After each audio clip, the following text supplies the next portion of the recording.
Vamos a saludar al doctor Pedro Arancibia, quien no está con nosotros en el piso, pero que nos va a permitir, a través de la tecnología, a través de una comunicación por Skype, poder avanzar o analizar, pero con la palabra autorizada, qué dice la ley sobre esto en Argentina, qué cambios además se hicieron en el nuevo Código Penal respecto a esto, y si estos dos casos en particular de estos jubilados nos permiten llegar a una definición más concreta. Doctor, ¿cómo le va? Los saludamos Andrea, Guillermo y Carolina desde los estudios del 10 TV. Hola, muy buenas noches. Andrea, Guillermo y Carolina, ¿cómo están? Saludos también para la audiencia. En principio, gracias por recibirnos, gracias por sacarnos algunas dudas, porque cuando estos temas llegan y toman tanto protagonismo, sobre todo en las redes sociales, y genera cientos y miles de comentarios, los periodistas también, tomamos parte de un lado o de otro, es cierto que necesitamos de la orientación de un especialista para conocer hasta dónde nos permite llegar a la opinión propia, el debate en sí, cuando la ley habla por sí misma. Bueno, muchas gracias a ustedes por su contacto. Espero poder darles algo de claridad en cuanto a estos conceptos, que en realidad son debates que se vienen dando desde hace mucho tiempo. Y creo que ustedes, si se acuerdan, cada vez que existen situaciones críticas, contextos económicos bastante también complicados, ¿no? Y se dan este tipo de casos mediáticos, se ponen en el tapete nuevamente este debate entre por ahí un poco los que están a favor de la víctima y los que están a favor del victimario. Y bueno, es una cuestión que yo creo que merece un tratamiento muy particular y sobre todo, cada caso es un caso particular.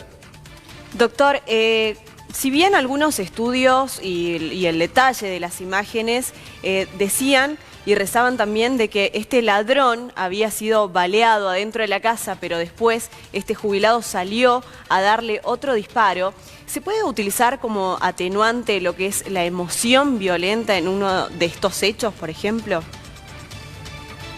Sí, desde ya que se puede utilizar, hay que ver qué es lo que transcurre, pero aquí, como ustedes muy bien lo venían anticipando, de lo que se discute es respecto de si hubo legítima defensa o hubo un exceso en la legítima defensa. Es decir, ya se está partiendo de esa situación y yo creo que se debe a que se pudo tomar conocimiento, ya sea a través de alguna filmación o algunos testimonios de cómo sucedieron los hechos. La legítima defensa, para que la gente también lo pueda ir comprendiendo, es una justificante que está prevista en el Código Penal. Es decir, cuando una persona sufre una agresión que es ilegítima, la ley penal le permite a esa persona que está viendo que va a sufrir un peligro o un daño que es inminente o es actual, poder repeler o neutralizar esa agresión ilegítima. Lo que sí es importante y que hay que tener muy en cuenta es lo siguiente, que no puede ser cualquier tipo de defensa. Esa defensa tiene unas características que uno lo puede definir, pero bueno, después a la hora de interpretarlo en el contexto es muy difícil, no siempre es fácil en realidad. Y es necesario que esa defensa que la víctima va a interponer mediante la cual va a repeler una acción ilegítima, sea idónea, necesaria, proporcionada, es decir, que no exceda más allá de lo necesario para neutralizar esa agresión ilegítima, ¿sí? Eso es muy importante, porque si no ya nos estamos pasando, por eso se habla de exceso en la legítima defensa, y ya no estaría dentro de lo no punible, es decir, de lo que no castiga la ley penal. Ahora, doctor, ¿qué dice concretamente la ley con respecto a la legítima defensa? ¿Cuáles son los parámetros? Porque, bueno, se dice que tiene que ser dentro del marco, por ejemplo, de la vivienda, pero en este caso, bueno, el jubilado se había desplazado 60 metros, no es que sucedió al otro día, 5 días después, ni que corrió 15 cuadras, es un lapso de tiempo muy corto, como para, si se quiere justificar, ¿cómo se puede medir justamente que está enmarcado o no dentro de esa conmoción violenta y que está enmarcado o no dentro de la legítima defensa? ¿Qué establece la ley? Bueno, ahí hay muchas cosas, ¿no? Pero el artículo 34, incisos 6 y 7 son los que hablan puntualmente de situaciones parecidas a estas. No necesariamente tiene que ser dentro de la vivienda. Ajá. Lo que sí se presenta es que cuando hay, por ejemplo, un escalamiento, una perpetración por parte de una persona que puede ser un delincuente, que pretende ingresar a la vivienda, ahí lo que se genera es una presunción de que pueda haber una agresión ilegítima, y por lo tanto está habilitado quien vive dentro de esa vivienda, como fue en este caso, en el caso del señor jubilado, poder repeler o poder contrarrestar ese peligro inminente, ¿no? Entonces ahí hay una presunción de que hubo una legítima defensa. Lo que se discute acá, y yo creo que va a ser una cuestión a debatir, era si el jubilado, hacia el jubilado, porque todo se habla mucho de jubilado, no importa si era jubilado, si era una mujer, si era un joven. Sí, bueno, es para contextualizar nada más.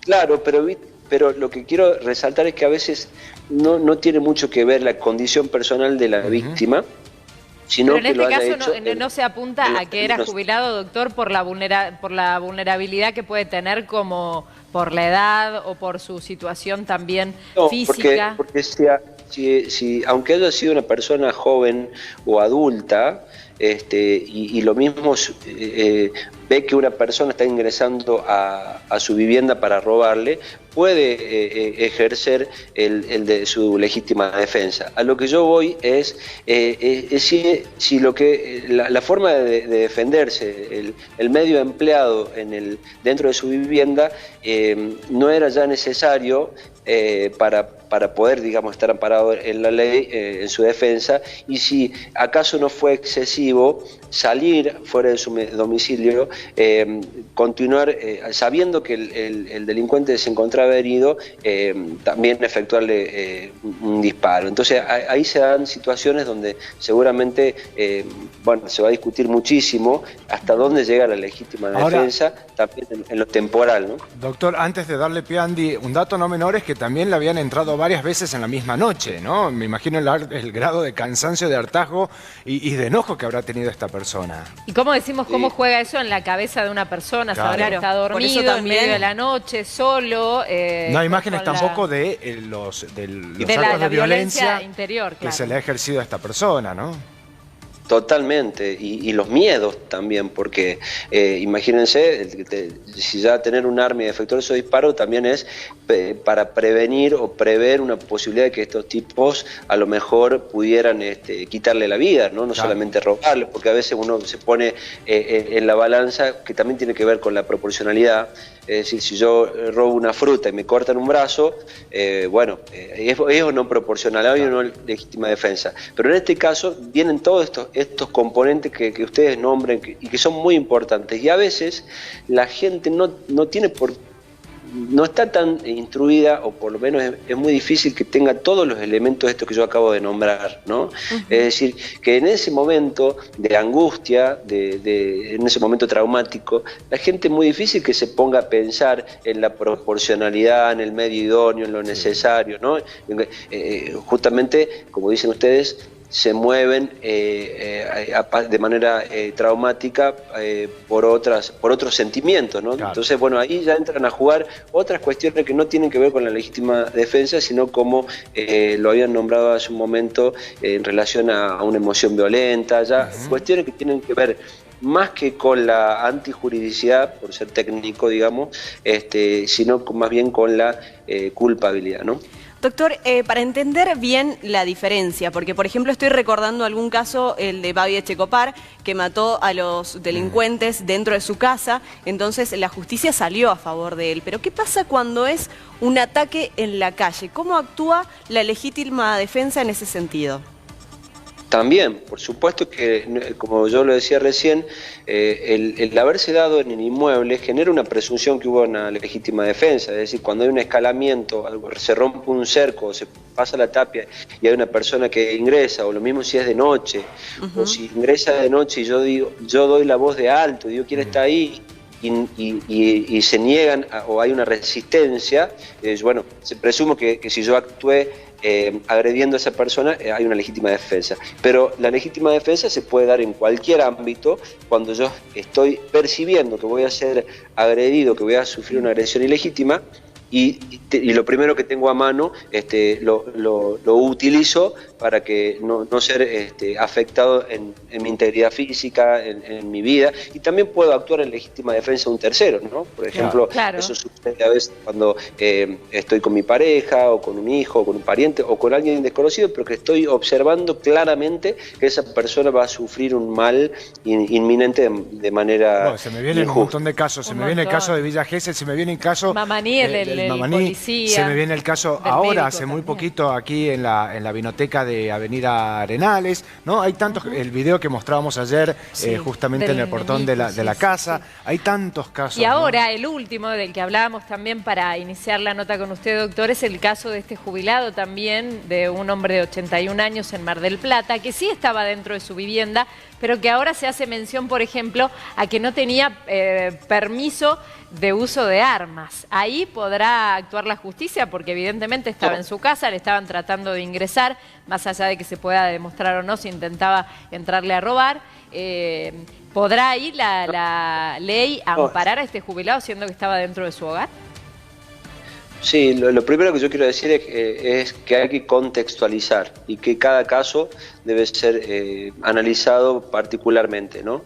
El tema del permiso, del arma, etcétera, son cuestiones administrativas, pero él bien podría, si una persona va a sufrir, se ve amenazada su vida, puede tomar ya sea un cuchillo o un arma y dispararle a alguien que está dispuesto a matar a esa posible víctima, ¿no? Entonces no importa tanto los permisos administrativos, sino lo que suceda en ese momento. Lo mismo, claramente, uno cuando se pone a comparar qué es lo que está en juego, bueno, eso también es muy importante, pero si, por ejemplo, una mujer va a sufrir una violación y no tiene otra manera que no sea matar al agresor sexual que está decididamente dispuesto a abusar sexualmente de esa mujer de la peor manera, y la mujer lo mata, eso también sería legítima defensa. Pero por eso hay que contextualizar y ver qué es lo que la posible víctima tiene a mano. Sí. Y el peligro que siente también.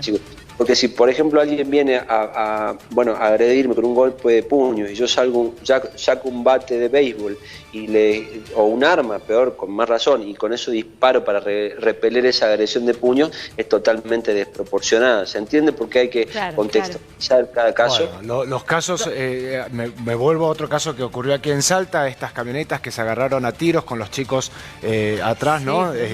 La verdad que hay muchísimos casos y es más que interesante todo lo que ustedes tienen para aportar. En el caso del jubilado, el primer caso, bueno, que el señor Ríos, creo que... Bueno, ahí hay un debate muy interesante, porque es la pregunta es, ¿al señor Ríos le hubiese bastado con disparar adentro de su casa para repeler el intento del robo o que los delincuentes se vayan de su casa? ¿Hasta ahí llegaba? ¿O él también estaba habilitado para continuar en la persecución de los delincuentes hasta afuera y terminar de dispararlo, a lo mejor con ese ánimo? Seguramente no estaba habilitado, pero el estrés traumático que le generó esa situación es un poco lo que me parece va a la defensa argumentar. ¿Cómo poder pensar claramente en una situación? Son 60 metros. Claro. Y después, bueno, como decía, a veces la gente no tiene tan en claro cuáles son todos los presupuestos o requisitos de una legítima defensa. Entonces puede haber situaciones de error, donde no tengan bien en claro hasta dónde hay, desde el punto de vista legal y penal, una causa de justificación en la defensa, ¿no? Doctor, si bien tengo entendido, y usted sabrá corregirme, que la legislación rige de acuerdo a cada provincia, pero ¿estas personas tienen la posibilidad de pedir ser juzgados por un jurado popular?